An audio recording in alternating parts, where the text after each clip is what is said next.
ጓደኛዬ በእኔ ስልክ ጓደኛዬ? አዎ ማለቴ ስልኬ ባላንስ አልነበረውም እና አንቺ ደግሞ ስልክሽን ቤት ትተሽው ነበር የሄድሽው እና በአንቺ ስልክ ደወልኩላት። እትዬ በቃ እኔ ክፍል ገብቼ ልተኛ። እሺ አትጨነቂ የኔ ልጅ፣ እኔ እናትሽ አለሁልሽ። አይሆንም፣ በምንም ተአምር አይታረቁም። እሺ አመሰግናለሁ።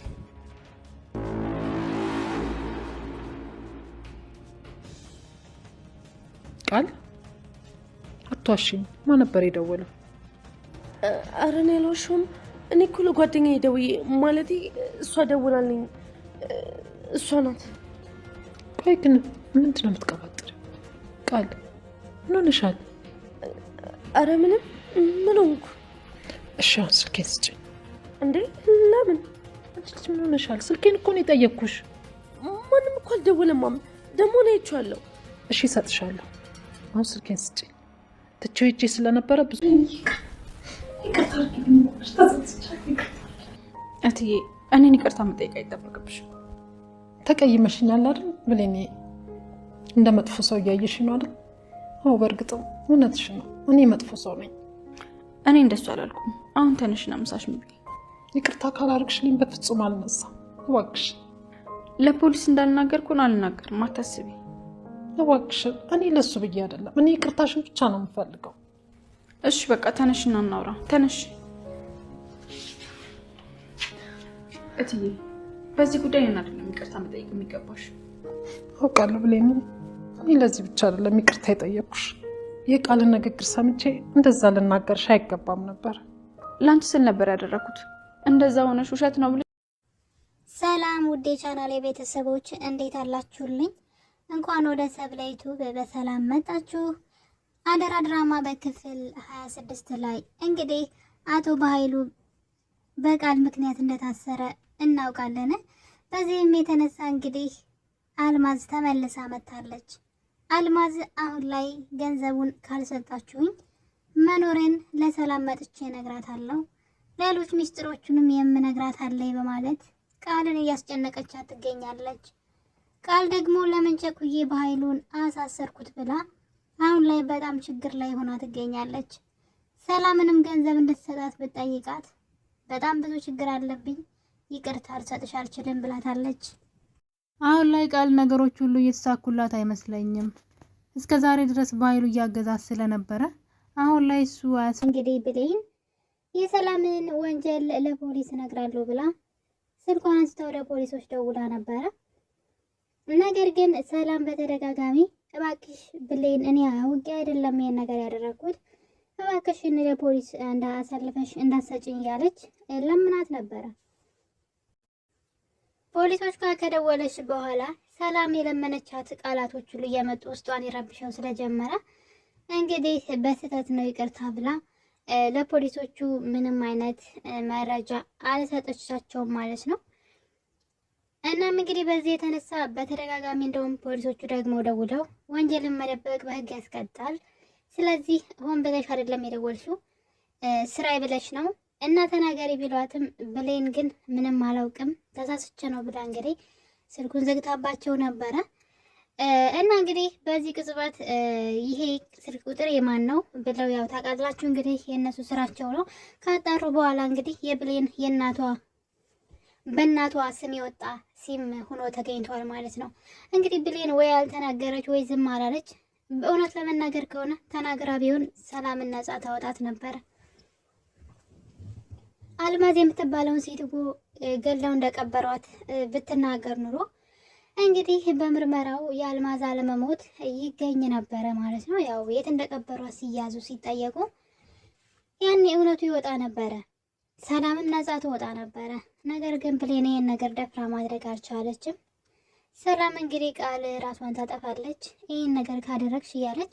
እውነት ለመናገር ከሆነ ምን ማለት ነው የሰውን ነፍስ ያክል ነገር አጥፍተው ምንም እንዳልተፈጠረ በጣም አይከብድም? እንዴት ነው ነገሩ?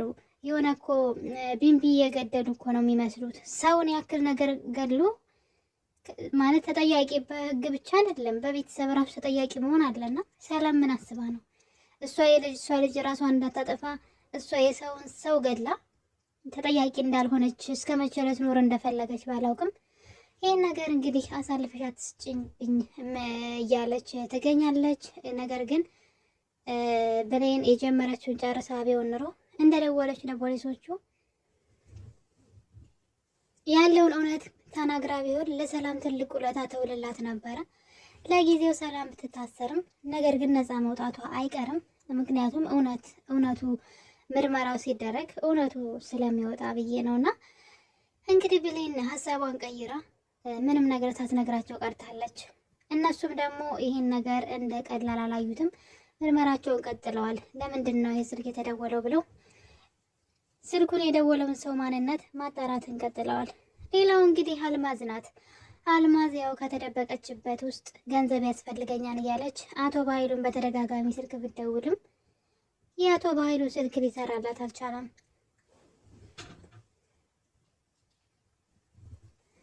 በመጨረሻም ቃል ጋር ደውላ አቶ በኃይሉ ስልክ እንዲያነሳላትና እስከ ነገ 200 ሺህ ብር እንዲያስገባላት ያለዛ ግን ሰላምን መታ እንደምታገኛትና ብዙ ነገር የምትነግራት ነገርም እንዳለ ብዙ ሚስጥራቸውን ስለምታውቅ ማለት ነው። ለምሳሌ ቃል የሷ ልጅ እንዳልሆነች ታውቃለች። ብሌን ትክክለኛ ልጇ እንደሆነች ታውቃለች። ቃልና አቶ በኃይሉ ተመሳጥረው የሷን ሀብት ሊወስዱ እንደሆነ ይህን ሁሉ ታውቃለች። ስለዚህ የሆነ ሰው ሚስጥራችሁን አወቀ ማለት ሌላ ሶስተኛ ወገን ወይም ሁለተኛ ወገን ማለት ነው። በዛ ሚስጥር እናንተ ራሳችሁ ባጠመዳችሁ ወጥመድ ማለት ነው እናንተን እያስፈራሩ ህይወታችሁን ሲኦል ነው የሚያደርጉት። ልክ እንደ አልማዝ ማለት ነው። አልማዝ እንግዲህ ተመችቷታል። ሙታለች ተብላ ሰላምን እንደዚህ እያሳበዷት ማለት ነው። እንግዲህ ያችኛዋ ደግሞ ገንዘብ ትቀፍላቸዋለች እና እንግዲህ አልማዝ ገንዘብ አምጡ እያለች ነው። በነገራችን ላይ አልሞተችም የሚለው እስኪታወቅ ድረስ እነሱ እስከሚፈልጉት ጊዜ ድረስ አልሞተችም የሚለው ቃል ማን ነው ሙታለች የሚለውን ቃል ለሰላም እስከ ማሳመን እስካለባቸው ጊዜ ድረስ ለአልማዝ ገንዘብ መክፈል ግዴታቸው ነው። የፈለገችውን የመጠየቅ መብት አላት በነገራችን ላይ። ያለዛ ደግሞ በሚስጥራቸው ታስፈራራቸዋለች። ስለዚህ አልማዝ ያንን ነው እየተጫወተች ያለችው አሁን ላይ እራሳቸው ባዘጋጁት ሜዳ ላይ እሷ እየተጫወተችባቸው ትገኛለች። ነገር ግን የአቶ በኃይሉ ስልክ በተደጋጋሚ ብትሞክረው እየሰራላት አይደለም። በዚህም የተነሳ እንግዲህ ቃል ጋር ደውላ ማስፈራሪያ ያስቀምጣለች። እስከ ነገ ድረስ 200 ሺህ ብር እፈልጋለሁ፣ ያለዛ ግን መጥቼ ሚስጥራችሁን ሁሉ ለሰላም እነግራለሁ ብላ ማስጠንቀቂያ ትሰጣታለች። ሰላምም እንግዲህ ምን ማድረግ እንዳለባት ግራ ስለገባት ሳሚ ጋር ደውላ ነበረ እና ሳሚ አቶ በኃይሉ ማታሰር አልነበረብኝም፣ በጣም ቸኩዬ ነው ይህን ነገር ያደረግኩት ብላ ስትነግረው አንድ ነገር ትዝ አለው። ምን ያለበት ምን አይችልም ይባላልና እዛ ፍላሽ ውስጥ የራሱ የሰራው ብዙ ወንጀሎች አቶ በኃይሉ ጋር ሆኖ ማለት ነው የሰራቸው ጉዶች እዛ ፍላሽ ላይ እንዳላወቀ አቶ በኃይሉን ቃል እንዴት አሳሰረችው የሚለው ነገር ሲያስበው በፍላሹ ምክንያት እንዳሳሰረችው ገብቶታል። አሁን ላይ ቃልን ለራሱ እየፈራት ነው። የምትፈልገውን ነገር ከኔ ካገኘች በኋላ እኔ ልታሳስረኝ ትችላለች፣ እኔንም የበኃይሉ አይነት እጣ ፈንታ ሊደርስብኝ ይችላል ብሎ ሲያስብ፣ በነገራችን ላይ ቃል ራሱ የእሱን ኮፒ ነበር ያሰበችው። ለጊዜው ታስፈልገኛለህ፣ የምፈልገውን ያክል መንገድ ካስተካከልክልኝ በኋላ አንተንም የበኃይሉን እጣ ፈንታ ነው የምሰጥህ እያለች ስትፎክር ነበር እሷ ራሱ። እና እንግዲህ አንዱን ለመጣል እዚህ ድራማ ላይ እንደምታዩት ይህ ሁሉ ትግል የሰውን ገንዘብ ፍለጋ ነው። ሰው የለፋበትን የሰውን ላቭ ማለት ነው እናትና ልጅን አለያይተው የሰውን ገንዘብ ለመፈለግ ከሳሚ ውጭ ማለት ነው። ሳሚ ምንም አይነት የሰው ገንዘብ አይፈልግም፣ ግን አቶ በኃይሉን መበቀል ይፈልጋል። ግን ተመልከቱ እንግዲህ እነዚህ ሰዎች አቶ በኃይሉ እህቱ ብዙ ገንዘብ ልስጥ ነበር ያለችው፣ ልጅን አምጣልኝ ብዙ ገንዘብ ልስጥ ብለው ነበር። ነገር ግን ሲስገበገብ ስንት ሰው በዙሪያው አመጡ። አሁን ላይ ገንዘብ እያወጣ እንደሆነ ተመልከቱ። ከሰላም 5 ሳንቲም አልወሰደም እስካሁን። ለምሳሌ አልማዝን ቀጥሮ የሚከፍላት እሱ ነው፣ ለቃልም ቀጥሮ የሚከፍላት እሱ ነው። አያችኋ? ለዚህ ጋር ዙሪያውን ለተንኮል ያዘጋጃቸው ሰዎች ሁሉ በገንዘብ ነው፣ በነፃ አይደለም የሚሰሩለት። ስለዚህ ራሱ ባጠመደው ወጥመድ ራሱ ነው እየወደቀ ያለው ማለት ነው።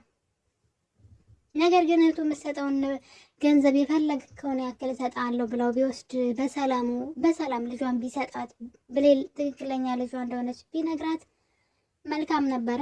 እሱ ግን ከዛ በተቃራኒው ሲስገበገብ እንግዲህ ባዶውን ሊቀር ነው። ጭራሽ መጨረሻው እስር ቤት መበስበስ ብቻ ነው። የዚህ ሁሉ ተንኮል ውጤቱ መጨረሻ ላይ እስር ቤት መግባት ነው። ሌላ ነገር የለውም።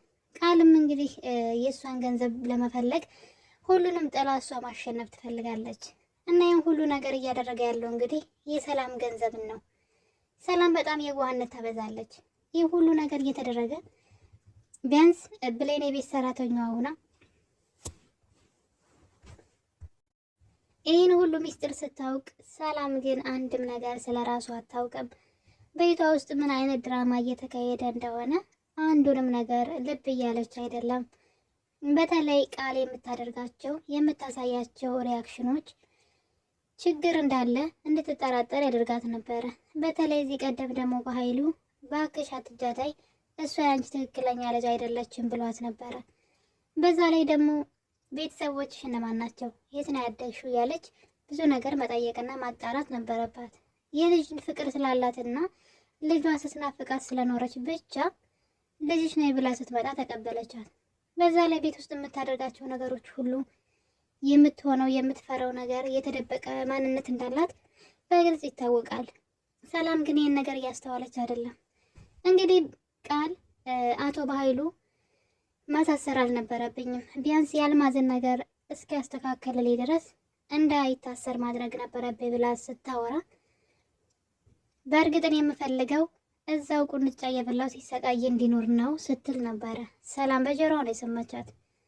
ነገር ግን ወዲያው ነበር በእንባዋ ያታለለቻት። ምክንያቱም በኃይሉን ወንድሜ ነው ወይ እንደዛ የምትይው ስትላት፣ እንዴት እኔ አጎቴ እንደዛ አድርጋለሁ እናቴ ብላ እያለቀሰች ማለት ነው የተነፋረቀች ሰላምን አንጀቷን በመብላት እንግዲህ የሰማችውን ነገር ሰላም እንዳታመን ጀሮዬ ዝም ብሎ ነው ቃዥቶ ነው ብላ እንድታስብ ስታደርጋት እያየን ነው። እና ሰላም ነቃ ማለት አለባት። ብዙ ነገር በዙሪያ እየተካሄደ እያየች ለምን ነቃ እንደማትል አላውቅላትም። ሌላው ደግሞ እንግዲህ ቃል አንድ ተንኮል አስባለች። እዚህ ቀደም ለብሌን እናት ደውሎ ሳሚ ሰላም ያንቺ ትክክለኛ እናት ናት ብሎ እንደተናገረ ያው ለብሌን እናት ማለት ነው ለወይዘሮ ገነት እና ይህን ነገር አሁን ላይ ማስተባበል ይፈልጋሉ። በተደጋጋሚ እንግዲህ ወይዘሮ ገነት ለሰላም ይህን ነገር ለመናገር እንዲሁም ለብሌን ይህን ነገር ለመናገር በተደጋጋሚ እየሞከረች ነበረ። እናም ቃል ደግሞ ይህን ነገር እንግዲህ እንዳይሆንና እንዳትነግራት ትፈልግ ነበረ።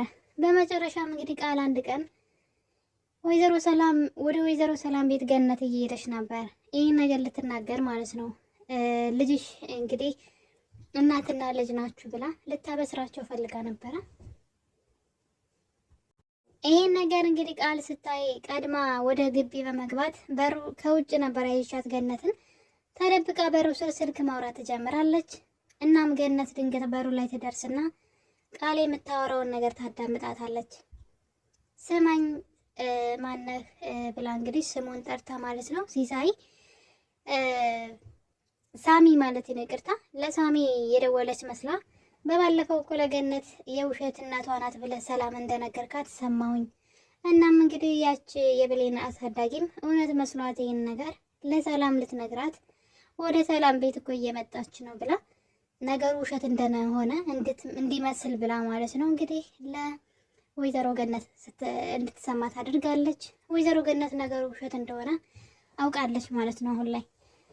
ብሌንም እንግዲህ ስለ እናትሽ እነግርሻለሁ ያልሽውን ነገር ንገሪ ብላ ወደ አሳዳጊ ቤቷ ሄዳ ነበረ።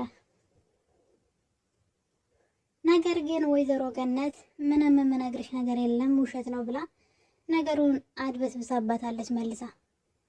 እኔ ግን ለምን እንደዚህ እንደሚሆን ምንም እየገባኝ አይደለም። ወይዘሮ ገነት ነቃ ማለት አለባት። አቶ በኃይሉ በተደጋጋሚ እየመጣ እሷን ለመግደልና ልጇን ለመግደል እንደሞከረ ታውቃለች። በጣም ብዙ ነገር እያደረጋት ነው። እሱ ሰው ደግሞ የሰላም ወንድም ነው። ታዲያ ለምንድን ነው ነቃ ማትለው? እዚህ ቀደም በተደጋጋሚ ከሰላም እንዳትደርስና ልጇም እዛ ቤት እንድትወጣ ሲያደርግም አይታለች። ምንድነው ነገር ብላ ትጠረጥርም እንዴ? እኔ ምንም እየገባኝ አይደለም። ነገር ግን አሁን ላይ እሷ እንደዛ እንድታስብ አድርገዋታል ማለት ነው። ውሸት ነው የሰማሁት ነገር ሁሉ ይህ ውሸት እንደባለፈው የብሌንን ልብ ለማቆም ስለፈለጉ እንጂ ነገሩ ውሸት ነው ብላ ብሌን ብጠይቃትም እንግዲህ ልትነግራት ፍቃደኛ አይደለችም ማለት ነው። በዛ ላይ አሁን ላይ ብሌንና ሰላም ታርቀዋል። ብሌን የደወለችበት የፖሊስ ጣቢያ ምርመራ እንግዲህ ወደ እናቷ ዙሯል ማለት ነው። በመጨረሻም እንግዲህ ፖሊሶቹ ወደ ወይዘሮ ገነት ቤት መጥተዋል። በሰዓቱ ብሌን ከእናቷ ጋር አብራ ቁጭ ብላ ነበረ። እናም እንግዲህ በስልክ ደውለው መረጃ ልጠቁም ነው የወንጀል መረጃ ብለው በመጨረሻ ግን ተሳስቼ ነው ብለዋል። ስለዚህ ያው በቤት ቁጥራቸውና ሲማቸውን ባወጡበት አድራሻ ነው እንግዲህ የተገኙት ማለት ነው። ሲሙ የብሌን ቢሆንም እናትየዋ ስላወጣችው እናትየዋ ናት አሁን ላይ በቁጥጥር ስር የዋለችው። እና እንግዲህ በመጨረሻም ፖሊሶቹ መጥተው ትናገሪያለሽ ወይ የጠቆምሽው ነው ወንጀል ቢሏትም እሷ ግን ነገሩን አልናገርም በማለቷ ወይዘሮ ገነት እስር ቤት ገብታለች። ይሄ ነገር ግን ወደ ሌላ እየሄደ ይገኛል። አሁን ላይ ሰላምን ለማሰቃየት እየተመቻቸው ነው። እንግዲህ ቃል ወይዘሮ እናቷን ሰላምን ማለት ነው በጣም ብዙ ብር እፈልጋለሁ ብላ ያስፈልገኛ 200 ሺህ ብር ስጭኝ እያለቻት ትገኛለች። ሰላምን በነገሩ በጣም በመደንገጥ አሁን ላይ በጣም ብዙ ችግር አለብኝ፣ ወንድሜ ታስሯን፣ በዛ ላይ አንቺ የማታውቂው ብዙ ችግር አለብኝ። ስለዚህ ለአንቺ 200 ሺህ ብር ከየትም አምጥቼ አልሰጥሽም ብትላትም እንደለመደችው እንግዲህ እያለቀሰች ልቧን ለመብላት ሞክራ ነበረ። ሰላም ግን የፈለግሽውን ሁኚ የምሰጥሽ 5 ሳንቲም የለኝም ብላለች። አስቡት እንግዲህ የራሷን ችግር ማለት ለእሷ ችግር ለሚያመጡ ሰዎች በራሷ ብር በጣም ነው የሚገርመው። እና አሁን ላይ ቃል የምታደርገው ነገር ሁሉ ጠፍቷታል። በዛ ላይ ደግሞ ስልክ ስታወራ አልማዝን አንተ አታውቃትም እያለች ከሳሚ ጋር እንግዲህ እዚህ እመጣለሁ ብላ አስፈራርታኛለች። ብሩን ካላዘጋጀንላት እውነቱን ለሰላም ትነግራታለች ስትለው እንደዛ የማድረግ ልብ የላትም ሆን ብላ ልታስፈራራሽ ነው ብሏት ነበረ። እሷም እንግዲህ አልማዝን አታውቃትም ምን እንደምታደርግ ስትል ሰላም ሰምታታለች። ሰላም ስለ አልማዝ እያወራች ሰምታት እያለ ግን አሁንም እንግዲህ ሰላም ልክ የሰማችው ነገር ምንም እንደሆነ ጆሮዋ እንደተሳሳተ እንዲመስል እያደረገች አእምሮዋን እያደነዘዘቻት ትገኛለች። ሰላም መንቃት አለባት። ልጇ ብሌን እንደሆነች ራሱ ማስተዋል ራሱ ጭምር አለባት። እና የኔ ውድ ቤተሰቦች እንግዲህ አልማዝ ወደ ሰላም ቤት ሄዳለች። ራሷን ሸፋፍና የሰላምን ቤት በር አንኳኩታለች። በሰዓቱ እንግዲህ ብሌን ብትጠራት እንድትከፍተው በሩን፣ ነገር ግን ብሌን ልትከፍተው አልቻለችም። ቃል ነበረች በሩን የከፈተችው። በሩን ስትከፍተው እንግዲህ አልማዝ ሆና ተገኝታለች። አልማዝ አሁኑን ብሩን ካላስገባችሁልኝ ለሰላም እነግራታለሁ እያለች ቃልን በጣም እያስፈራራቻትና እያስጨነቀቻት ትገኛለች።